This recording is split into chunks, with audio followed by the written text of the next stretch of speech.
Diyan mo na kita lalakay. Asa na naman kaya yun si Dayan? Maggalap na naman yun. Hindi pa natutulog, wala sa higaan. Mari, nakita mo ba si Jessica? Yung anak ko nawawala sa higaan niya. Mari, hindi ko alam. Baka. Ay, nako. Alam ko kung nasan. O, asa naman? Alam mo ba, nakita ko kagabi. May kasamang lalaki. Hindi ka papayag nun. Ako rin, hindi ko papayag sa anak ko. Baka andun kalati Maris. May jowa na yun. Doon nakatira. Talaga? Hindi talaga gusto kong butong yun. Sige, Mari. Okay ka na? Sige, Mari. Pupuntahan ko lang yun. Or talaga yun sa akong bakang yun.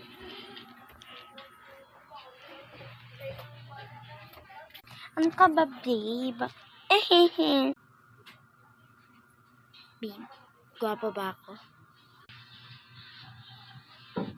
Kala ko gwapo ka.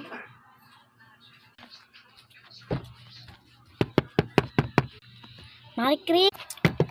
Marie Chris. Ayaw mo lumabas ka. Marie Chris.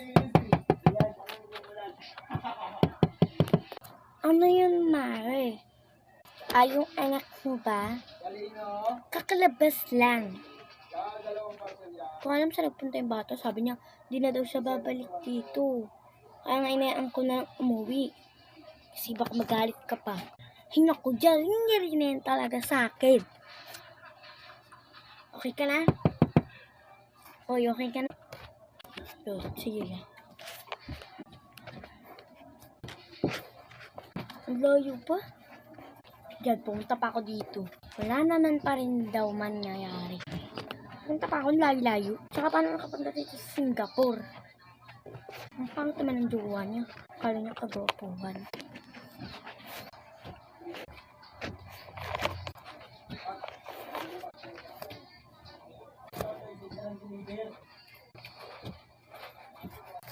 Pero kaya, ako na kaya.